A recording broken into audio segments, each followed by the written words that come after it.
ನಾವು ಸ್ವಂತ ಮನೆ ಮಾಡ್ಬೋದು ಅನ್ನೋ ಒಂದು ಆಸೆಯಿಂದ ಒಬ್ಬರ ಜೊತೆ ಪಾರ್ಟ್ನರ್ಶಿಪ್ಪಲ್ಲಿ ಬಿಸ್ನೆಸ್ಗೆ ಬಂಡವಾಳ ಹಾಕ್ಬಿಟ್ಟು ಯಾವ ರೀತಿ ಮೋಸ ಹೋದ್ವಿ ಅಂತ ನಿಮ್ಮ ಜೊತೆ ಶೇರ್ ಮಾಡ್ಕೊತಾ ಇದ್ದೀನಿ. ಸೊ ಕೋರ್ಟು, ಪೊಲೀಸ್ ಸ್ಟೇಷನ್ ಎಲ್ಲ ಅಲಿಸಿದ್ದು ಯಾವ ರೀತಿ ಅಂತ ಶೇರ್ ಮಾಡ್ಕೊತಾ ಇದ್ದೀನಿ. ಹಾಗೆಯೇ ನಮ್ಮ ಹತ್ರ ಎಲ್ಲ ಡಾಕ್ಯುಮೆಂಟ್ಸ್ ಇದ್ದಿದ್ದರಿಂದ ಪ್ರತಿಯೊಂದು ಕಂಪನಿಗೆ ಸಂಬಂಧಪಟ್ಟಂಥ ಪ್ರತಿಯೊಂದು ಪಾರ್ಟ್ನರ್ಶಿಪ್ ಡೀಡ್ ಆಗ್ಬೋದು, GST ಸರ್ಟಿಫಿಕೇಟ್ ಆಗ್ಬೋದು, ಪಾನ್ ಕಾರ್ಡ್ ಆಗ್ಬೋದು, ಅಗ್ರಿಮೆಂಟು, ಕ್ಯಾನ್ಸಲ್ ಚೆಕ್ ಎಲ್ಲ ಇದ್ದಿದ್ದರಿಂದ ಇವತ್ತು ನಾವು ಕೇಸ್ ಹಾಕೋಕ್ಕಾಗಿದೆ. ಸೊ ನಮ್ಮ ಥರ ಮುಂದೆ ಯಾರೂ ತಪ್ಪು ಮಾಡಬಾರ್ದು, ಅಥವಾ ಮಾಡಿದರೆ ಅಥವಾ ಮುಂದೆ ಪಾರ್ಟ್ನರ್ಶಿಪ್ ಮಾಡಿದರೂ ಕೂಡ ಇದೆಲ್ಲ ನೀವು ಇಟ್ಕೊಂಡಿರಬೇಕು ಅಂತ ನಿಮಗೋಸ್ಕರ, ನಿಮಗೂ ಸಹಾಯ ಆಗಲಿ. ಯಾರನ್ನ ಮೋಸ ಹೋಗಿದರೆ ಅಥವಾ ಮುಂದೆ ಪಾರ್ಟ್ನರ್ಶಿಪ್ ಮಾಡಿದ್ರೆ ಇದೆಲ್ಲ ಇಟ್ಕೊಂಡ್ರೆ ನಿಮಗೂ ಅನುಕೂಲ ಆಗುತ್ತೆ ಅಂತ ನಿಮ್ಮ ಹತ್ರ ನಾನು ಈ ವಿಡಿಯೋನ ಶೇರ್ ಮಾಡ್ಕೊತಾ ಇದ್ದೀನಿ.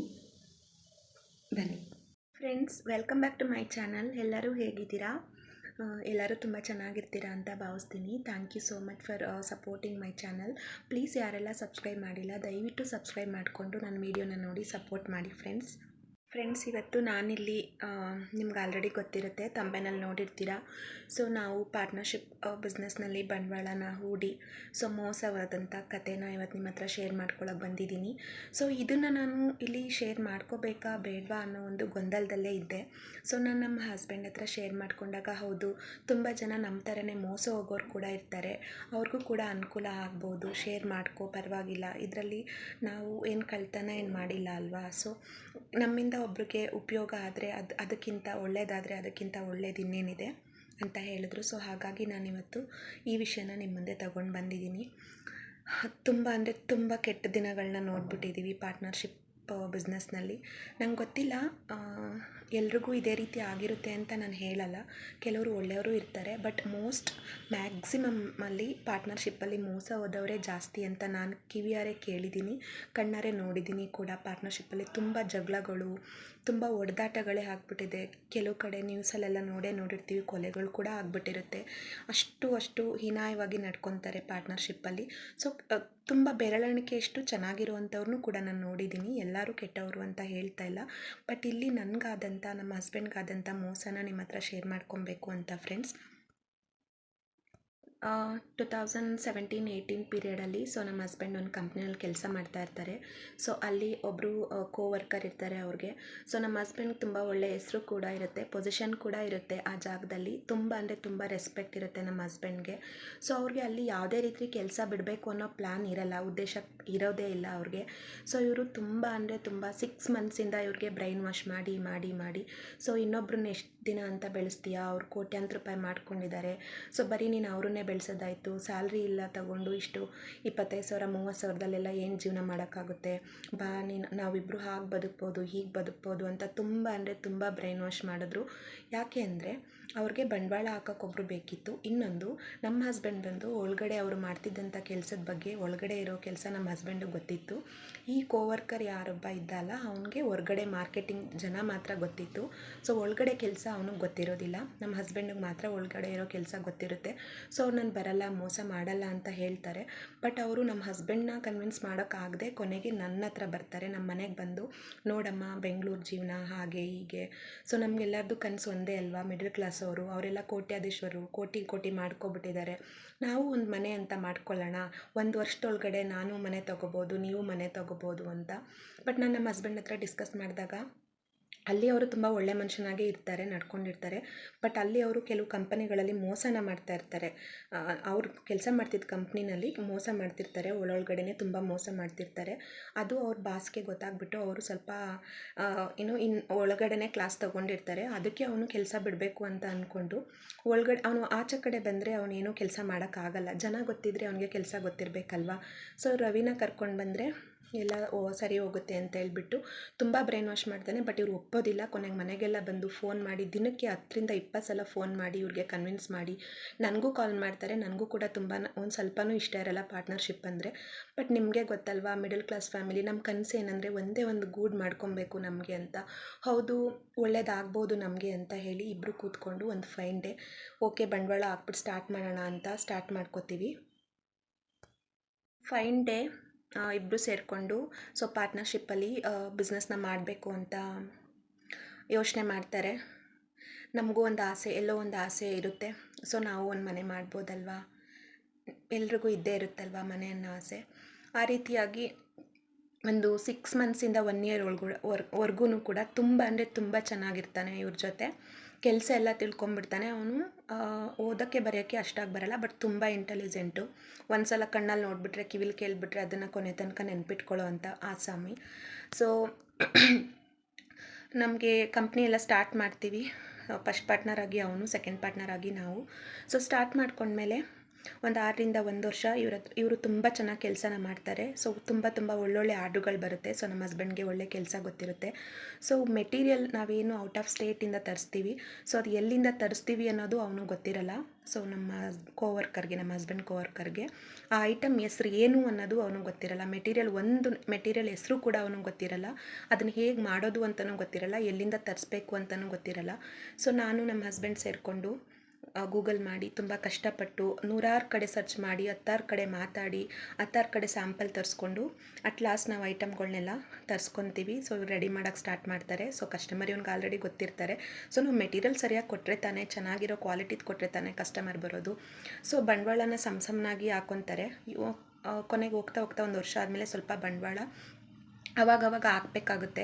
ಸೊ ನಮ್ಮ ಹಸ್ಬೆಂಡ್ ಏನಂದರೆ ಔಟ್ಸ್ಟ್ಯಾಂಡಿಂಗ್ ಹೊರಗಡೆ 5 ಲಕ್ಷ 10 ಲಕ್ಷ 20 ಲಕ್ಷ 30 ಲಕ್ಷ ತನಕ ಕೊಟ್ಬಿಟ್ಟು ಮತ್ತೆ ಸಾಲ ಮಾಡಿ ಹಾಕೋದೇನಕ್ಕೆ, ಸೊ ಕಲೆಕ್ಷನ್ ಮಾಡಿ ಹಾಕಬೇಕಲ್ಲ ಅನ್ನೋದು ಇವರಿಬ್ರಿಗೂ ಯಾವಾಗಲೂ ಇರುತ್ತೆ. ಸೊ ಇವರು ಕಲೆಕ್ಷನ್ ಮಾಡು ಅಂದರೆ ಅವ್ನು ಯಾವಾಗ್ಲೂ ಸೊ ಒಂದು ಮಾರ್ಕೆಟಿಂಗ್ ಮಾತ್ರ ಅಲ್ವಾ. ಸೊ ನಮ್ಮ ಹಸ್ಬೆಂಡು 4 ಜನ ಮಾಡೋ ಕೆಲಸನ ಒಬ್ಬರೇ ಮಾಡ್ತಿರ್ತಾರೆ. ನಂಗೆ ತುಂಬ ಅಂದರೆ ತುಂಬ ನೋವಿನ ದಿನಗಳನ್ನ ನೆನೆಸ್ಕೊಂಡ್ಬಿಟ್ರೆ ಇವಾಗಲೂ ನಾವು ಅದರಿಂದ ಆಚೆ ಬಂದಿದ್ದೀವ ಅಂತ ಅನಿಸುತ್ತೆ. ಸೊ ಅವನಿಗೆ ಫೋನ್ ಕಾಲಲ್ಲಿ ಆರ್ಡ್ರುಗಳು ಬರ್ತಾಯಿತ್ತು, ಅವ್ನ ಫೋನ್ಗೆ ಎಲ್ಲ ಅಮೌಂಟ್ ಎಲ್ಲ ಹೋಗ್ತಾಯಿತ್ತು. ನಮ್ಮ ಹಸ್ಬೆಂಡು ಡ್ರೈವಿಂಗ್ ಮಾಡಬೇಕಿತ್ತು, ಮೆಟೀರಿಯಲ್ ಡಿಸ್ಪ್ಯಾಚ್ ಮಾಡಬೇಕಿತ್ತು, ಬಿಲ್ಲಿಂಗು ಅಕೌಂಟಿಂಗ್ ಮಾಡಬೇಕಿತ್ತು, ಮೆಟೀರಿಯಲ್ ರೆಡಿ ಮಾಡಬೇಕಿತ್ತು. ಸೊ ಪ್ರತಿಯೊಂದು ಮತ್ತು ಔಟ್ಸ್ಟ್ಯಾಂಡಿಂಗ್ಗಳೆಲ್ಲ ರೆಡಿ ಮಾಡಬೇಕಿತ್ತು. ಪ್ರತಿಯೊಂದು ನಮ್ಮ ಹಸ್ಬೆಂಡೇ ಮಾಡ್ತಾಯಿದ್ರು. ಸೊ ಅವ್ನಿಗೆ ಜಸ್ಟ್ ಆರ್ಡ್ರುಗಳು ಬರ್ತಾಯಿತ್ತು ಅಷ್ಟೇ.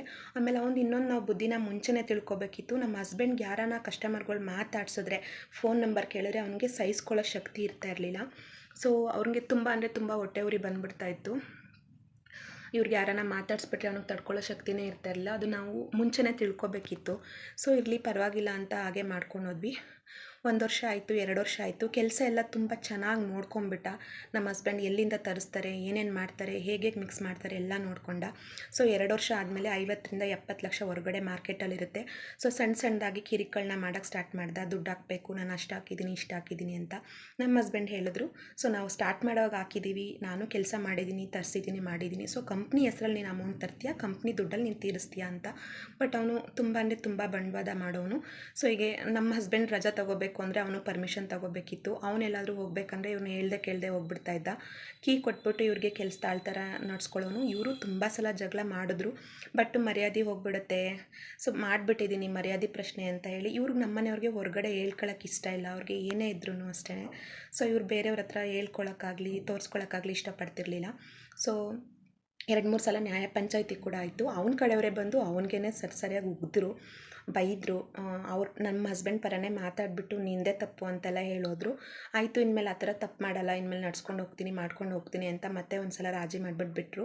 ಮತ್ತೆ ಅವ್ನ ಮನೇಲೇ ಮಲ್ಕೊಳ್ಳೋದು. ಮತ್ತು ದುಡ್ಡುಗಳು ಬಂದರೆ ಒಳಗಡೆನೆ ಅವ್ನ ಫೋನಿಗೆ ದುಡ್ಡು ಬಂದರೆ ಲೆಕ್ಕ ಕೊಡ್ತಿರ್ಲಿಲ್ಲ.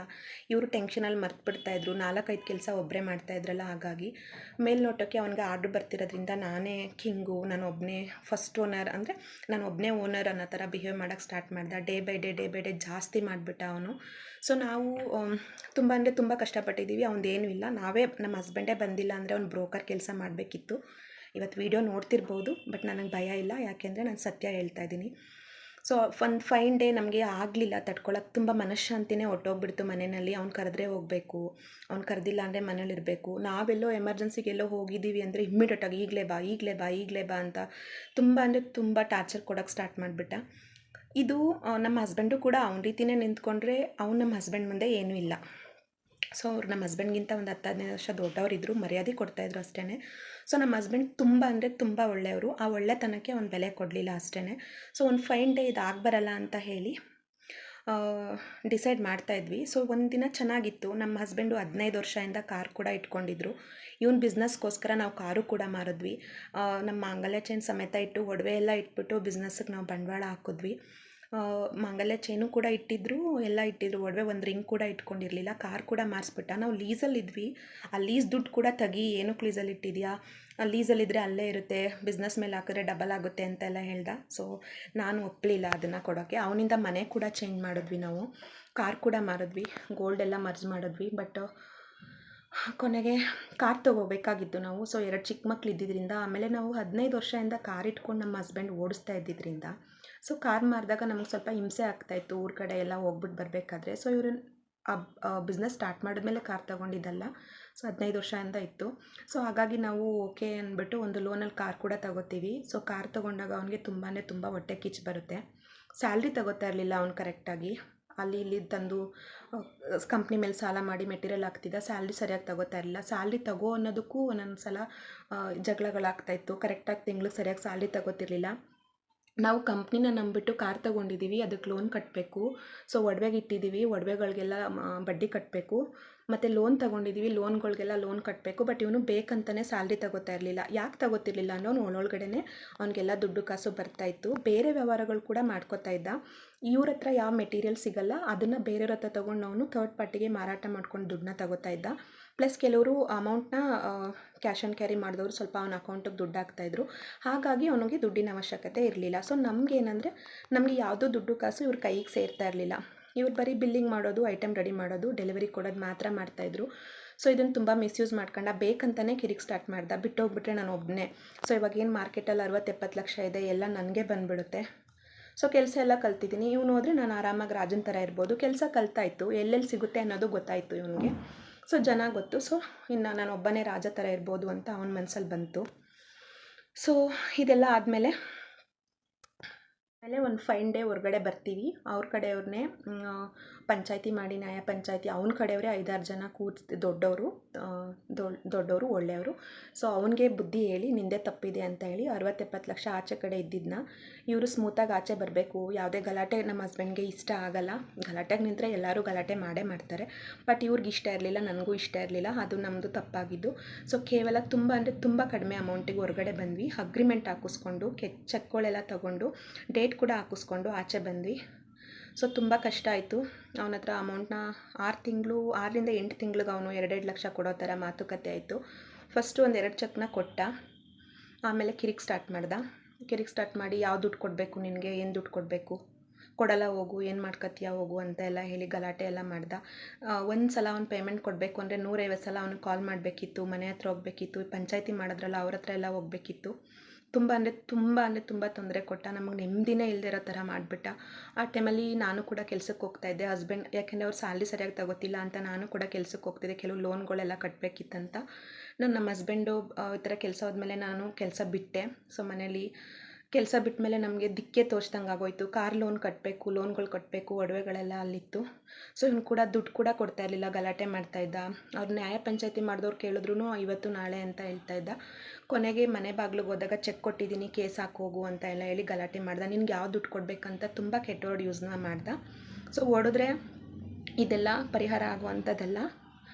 ಸೊ ಇದನ್ನು ನ್ಯಾಯಯುತವಾಗೇ ಹೋಗಬೇಕು ಅಂತ ನಮ್ಮ ಹಸ್ಬೆಂಡ್ ಇದ್ದಿದ್ದು. ಸೊ ಪೊಲೀಸ್ ಸ್ಟೇಷನ್ಗೆ ಪೊಲೀಸವ್ರು ಕೂಡ ಬಂದರು. ಪೊಲೀಸ್ ಹತ್ರ ಹೋದಾಗ್ಲೂ ಅವನು ಯಾವುದೋ ಒಂದು ಇನ್ಫ್ಲೂಯೆನ್ಸ್ ಮೇಲೆ ಕೊಡ್ತಾನೆ ಹೋಗು, ಅವನೇನು ಕೊಡಲ್ಲ ಅಂತ ಹೇಳ್ತಿಲ್ವಲ್ಲ, ಹಾಗೆ ಹೀಗೆ ಅಂತ ಹೇಳಿ ಅವ್ರಿಗೆ ಸಪೋರ್ಟ್ ಮಾಡಿದ್ರು. ಅದು ಆಮೇಲೆ ಅವ್ನಿಗೆ ಇನ್ನೂ ಕೊಂಬು ಜಾಸ್ತಿ ಬಂತು. ಆಮೇಲೆ ಡೇ ಬೈ ಡೇ ಏನು ಮಾಡ್ದ ಅಂದರೆ ಇವನು ನಮ್ಮ ಹಸ್ಬೆಂಡ್ ಮೇಲೆ ಅಪಪ್ರಚಾರ ಮಾಡೋಕ್ಕೆ ಸ್ಟಾರ್ಟ್ ಮಾಡ್ದ. ದುಡ್ಡು ಕೊಡೋಕ್ಕೆ ಸ್ಟಾರ್ಟ್ ಮಾಡಿದ್ಮೇಲೆ, ಇವ್ರು ದುಡ್ಡು ಕೇಳೋಕ್ಕೆ ಸ್ಟಾರ್ಟ್ ಮಾಡಿದ್ಮೇಲೆ ಅವ್ನಿಗೇನು ಕೆಲಸನೇ ಗೊತ್ತಿರಲಿಲ್ಲ. ನಾನು ಕರ್ಕೊಂಬಂದಿದ್ದು ಬಂಡವಾಳ ಹಾಕ್ಲಿ ಅಂತ. ಅವ್ನು ಡ್ರೈವರ್ ಥರ ಇಟ್ಕೊಂಡಿದ್ದೆ, ಅವನನ್ನು ಒಬ್ಬ ಡ್ರೈವರ್ ಥರ ಇದ್ದ ಅಷ್ಟೇ. ಅವನು ಕೆಲಸನೇ ಗೊತ್ತಿಲ್ಲ. ನಾನೇ ಓನರು, ನನ್ನದೇ ಕಂಪ್ನಿ, ಅವ್ನು ಇಷ್ಟರಲ್ಲೇ ಓಡಿಸ್ಬಿಡ್ತೀನಿ, ಎಲ್ಲರ ಕಸ್ಟಮರ್ನೆಲ್ಲ ಕಳ್ಳ ಅಂತ ಹೇಳ್ತಾ ಇದ್ದ ಅಂತ ನಮ್ಮ ಹಸ್ಬೆಂಡ್ ಮೇಲೆ ತುಂಬ ಬ್ಯಾಡ್ ಆಗಿ ಕಮೆಂಟ್ನ ಮಾಡ್ತಾಯಿದ್ದ. ಸೊ ಇವ್ರಿಗೆ ಎಲ್ಲರೂ ಕಾಲ್ ಮಾಡಿ ಹೇಳೋಕ್ಕೆ ಸ್ಟಾರ್ಟ್ ಮಾಡಿದ್ರು. ಯಾಕೆಂದರೆ ನಮ್ಮ ಹಸ್ಬೆಂಡ್ ಎಂಥವ್ರು, ಎಷ್ಟು ಒಳ್ಳೆಯವರು ಅಂತ ಅವ್ರಿಗೂ ಗೊತ್ತಿತ್ತಲ್ಲ. ಸೊ ನಿನ್ನ ಪಾರ್ಟ್ನರ್ ಈ ಥರ ಎಲ್ಲ ಹೇಳ್ತಿದ್ದಾನೆ, ನಿನ್ನ ಮೇಲೆ ಈಗ ಮಾಡ್ತಾಯಿದ್ದಾನೆ ಅಂತ. ಒಂದು ದಿನ ಇಗ್ನೋರ್ ಮಾಡಿದ್ರು, 2 ದಿನ ಇಗ್ನೋರ್ ಮಾಡಿದ್ರು. ಇದು ತುಂಬಾ ಜಾಸ್ತಿ ಆಗೋಯ್ತು. ಸೊ ಫಸ್ಟೇ ಅವ್ನು ನಮ್ಮನ್ನು ಬೀದಿಗೆ ತಂದು ನಿಲ್ಲಿಸಿದ್ದ. ಬಂಡವಾಳ ಎಲ್ಲ ಹಾಕಿದ್ದು ಅವನು ನಂಬಿ 60-70 ಸಾವಿರ ಮಂತ್ಲಿ ಕಮಿಟ್ಮೆಂಟ್ ಇಟ್ಕೊಂಡಿದ್ದು, ಬೀದಿಗೆ ತಂದು ನಿಲ್ಲಿಸಿದ್ದ. ಅದರಲ್ಲಿ ಬೇರೆ ಈ ಥರ ಎಲ್ರಿಗೂ ನಿನಗೇನು ಕೆಲಸ ಗೊತ್ತಿರಲಿಲ್ವಂತೆ, ನೀನು ಡ್ರೈವರ್ ಅಂತೆ, ಅವನಂತೆ ಕೆಲಸ ಹೇಳ್ಕೊಟ್ಟಿದ್ದು ನಿನಗೆ, ನೀನು ಎಲ್ರೂ ಕಸ್ಟಮರ್ನ ಕಳ್ಳರು ಅಂತ ಹೇಳ್ತಿದ್ದಂತೆ ಅಂತ ಎಲ್ಲ ಹೇಳಿದಾಗ ಇವ್ರು ತುಂಬ ಹರ್ಟಾಗಿ ದೊಡ್ಡವ್ರಿಗೆಲ್ಲ ಕಾಲ್ ಮಾಡಿ ಹೇಳ್ತಾರೆ. ಅವ್ರು ಈ ಥರ ಎಲ್ಲ ಮಾತಾಡಬಾರ್ದು ಅಂದರೆ ಹಾಗೆ ಹೀಗೆ ಅಂತ ಫೋನ್ ಮಾಡಿದಾಗೆಲ್ಲ ಸ್ವಲ್ಪ ಕೆಟ್ಟದಾಗಿ ಮಾತಾಡ್ತಿರ್ತಾನೆ. ಸೊ ಇದು ಬೇರೆ ರೀತಿಲಿ ಹೋಗ್ಬೋದು, ಬಟ್ ನಾವು ಕಾನೂನು ಪ್ರಕಾರನೇ ಹೋಗೋಣ. ಯಾಕೆಂದರೆ ಜೀವನ ತುಂಬ ಚಿಕ್ಕದು, ನಮ್ಮದು ಫ್ಯಾಮಿಲಿ ಅಂತ ಇರುತ್ತೆ. ಸೊ ಕೆಟ್ಟವರು ಅವ್ರ ಕೊಚ್ಚೆಗೆ ಕಲ್ಲೊಡಿದ್ರೆ ನಮಗೆ ಕೊಚ್ಚೆ ಹಾರೋದು ಅಂತೇಳಿ ನಾವು ಸ್ಮೂತಾಗಿ ಹೋಗಬೇಕು ಅಂತ ಹೋದ್ವಿ. ಅಟ್ಲಾಸ್ಟ್ ಕೊನೆಗೂ ಒಂದು ದುಡ್ಡು ಕೊಡಲೇ ಇಲ್ಲ, ಹೋಲ್ಡ್ ಮಾಡ್ದೆ ಸ್ವಲ್ಪ. ಆವಾಗ ಕೋರ್ಟ್ಗೆ ಹೋಗು, ಕಚೇರಿಗೆ ಹೋಗು, ಕೇಸ್ಗೆ ಹೋಗು ಅಂತ ನಮಗೆ ಜೀವನದಲ್ಲೇ ನೋಡಬಾರ್ದೇ ಇರೋ ಅಂಥದ್ದನ್ನೆಲ್ಲ ತೋರಿಸ್ಬಿಟ್ಟ. ಸೊ ಇವನಿಂದಾಗಿ ನಾವು ಕೋರ್ಟ್ ಮೆಟ್ಲು ಹತ್ತೋ ಹಾಗಾಯಿತು, ಕಂಪ್ಲೇಂಟ್ ಕೊಡೋ ಹಾಗಾಯಿತು, ಸ್ಟೇಷನ್ಗೆ ಹೋಗೋ ಹಾಗಾಯಿತು. ನಮ್ಮ ಜೀವನನೇ ಅರ್ಧ ಎಷ್ಟು ನೆಮ್ಮದಿಲಿದ್ವಿ ಅಂದರೆ ನಾವು ಪುಟ್ಟ ಸಂಸಾರ, ನಾನು ನನ್ನ ಗಂಡ ನನ್ನ ಮಕ್ಕಳು ಅಷ್ಟು ಚೆನ್ನಾಗಿದ್ವಿ. ಅಂದರೆ ತುಂಬ ಮೋಸ ಮಾಡಿಬಿಟ್ಟ. ಬೇಜಾರಾಗುತ್ತೆ. ನಮ್ಮ ಒಳ್ಳೆತನನ ಮಿಸ್ಯೂಸ್ ಮಾಡಿಕೊಂಡ್ರು. ಬಟ್ ದೇವರೊಬ್ಬ ಮೇಲಿರ್ತಾನೆ, ನೋಡ್ತಾ ಇರ್ತಾನೆ. ದೇವರಿದ್ದರೆ ಅವನಿಗೂ ಕೂಡ ಶಿಕ್ಷೆ ಕೊಟ್ಟೇ ಕೊಡ್ತಾನೆ. ನಮ್ಮನ್ನ ತುಂಬ ನೋವಲ್ಲಿ ಇರೋ ಥರ ಮಾಡ್ದ, ತುಂಬ ಕಷ್ಟ ಕೊಟ್ಟ. ಇವಾಗ ಕೆಲಸ ಬಿಟ್ಟಿದ್ದೀವಿ, ಇವಾಗ ನಾವು ತಿಂಗ್ಳಿಗೆ 50-60 ಸಾವಿರ ಎಲ್ಲಿಂದ ತರಬೇಕು? ಇವಾಗ ಹೊರ್ಗಡೆ ಹೋದರೆ ನಮ್ಗೆ ಯಾರು 60,000 70,000 ಸಂಬಳ ಕೊಡೋಲ್ಲ ಅಲ್ವಾ? ಸೊ ಹಾಗಾಗಿ ನಾವೇನು ಮಾಡ್ತೀವಿ, ಕೋರ್ಟ್ಗೂ ಹೋಗ್ತೀವಿ, ಸ್ಟೇಷನ್ಗೂ ಹೋಗ್ತೀವಿ. ಇನ್ನೂ ಬಗ್ಗೋದು ಇಲ್ಲ ಅಂತ ಹೇಳ್ಕೊತಾ ಇದ್ದಾನೆ. ಇವನಿಂದಾಗಿ ನಾವೇನು ಮಾಡಿದ್ವಿ, ಸೊ ಕಾರ್ನ ಮಾರಿಬಿಟ್ಟು ಎಲ್ಲೋ ಬೋರ್ಡ್ ತೊಗೊಬೇಕು. ಸ್ವಲ್ಪ ದಿನದ ಮಟ್ಟಿಗೆ, ಒಂದು 3 ತಿಂಗಳ ಮಟ್ಟಿಗೆ ನಮ್ಮ ಜೀವನ ಮಾಡಬೇಕಲ್ವಾ, ನಾವು ಲೋನ್ಗಳು ಕಟ್ಟಬೇಕು, ಬಡ್ಡಿ ಕಟ್ಟಬೇಕಲ್ವಾ. ಈ ಕಾರ್ನ ಮಾರಿಬಿಟ್ಟು ಎಮರ್ಜೆನ್ಸಿಗೆ ಒಂದು ಎಲ್ಲೋ ಬೋರ್ಡ್, ನಮ್ಮ ಹಸ್ಬೆಂಡ್ಗೆ ಡ್ರೈವಿಂಗ್ ಕೂಡ ಬರ್ತಾಯಿತ್ತು. ಸೊ 15 ವರ್ಷದಿಂದ ಡ್ರೈವಿಂಗ್ ಕೂಡ ಗೊತ್ತಿತ್ತು, ಯಾಕೆಂದರೆ ಅವ್ರ ಹತ್ರ ಕಾರ್ಗಳೆಲ್ಲ ಇತ್ತಲ್ಲ. ಸೊ ಹಾಗಾಗಿ ಮಾರಿಬಿಟ್ಟು ಎಲ್ಲೋ ಬೋರ್ಡ್ ತಗೊಳ್ಳೋಣ ಅಂತ ಎಲ್ಲೋ ಬಲೆನೋ ಇದ್ದಿದ್ದು ನಮ್ಮದು ಕಾರು, ಅದನ್ನು ಮಾರಿಬಿಟ್ಟು ಎಲ್ಲೋ ಬೋರ್ಡ್ ತೊಗೊಂಡ್ವಿ, ಸ್ವಿಫ್ಟು. ಅಲ್ಲಿ ದೇವರು ಮತ್ತೆ ಒಂದು ಹೊಡೆತ ಕೊಟ್ಟ. ಅಂದರೆ ಈ ಹೊಡೆತನೇ ನಾವು ಇನ್ನೂ ಸುಧಾರಿಸ್ಕೊಳಕ್ಕಾಗ್ತಿರ್ಲಿಲ್ಲ, ಅಂಥ ದೊಡ್ಡ ಹೊಡೆತನ ಕೊಟ್ಟ ನಮಗೆ ಎಲ್ಲೋ ಬೋರ್ಡ್ ತೊಗೊಂಡ್ಮೇಲೆ. ಅದು ನಾವು ಇಮ್ಯಾಜಿನ್ ಕೂಡ ಮಾಡ್ಕೊಳಕ್ಕಾಗಲ್ಲ. ಮತ್ತೆ ನಾವಿನ್ನು ಎದೋಳಲ್ಲ ಲೈಫಲ್ಲಿ, ನಮ್ಗೆ ಹೊಡಿತು ಲತ್ತೆ ಅಂತ ಇಬ್ರಿಗೂ. ನಮ್ಮ ಲೈಫು ಮುಂದೆ ಏನು ಕ್ವಶನ್ ಮಾರ್ಕಾಗಿ ಉಳ್ಕೊಂಬಿಡ್ತು. ಏನು ಮಾಡಬೇಕು, ನಮ್ಮ ಲೈಫು ಫುಲ್ ಏನು ಆಗ್ತಿದೆ ನಮ್ಮ ಜೀವನದಲ್ಲಿ ಅನ್ನೋದೇ ಗೊತ್ತಾಗಿಲ್ಲ. ಸೊ ಅದೇನು ಅಂತ ಮುಂದಿನ ವೀಡಿಯೋದಲ್ಲಿ ನಿಮ್ಮ ಹತ್ರ ಶೇರ್ ಮಾಡ್ಕೊತೀನಿ. ಸೊ ಇದು ನಾನು ಶೇರ್ ಮಾಡ್ಕೊಂಡಿದ್ದು ಜಸ್ಟ್ ಎಲ್ಲರೂ ಹುಷಾರಾಗಿರಲಿ ಅಂತ.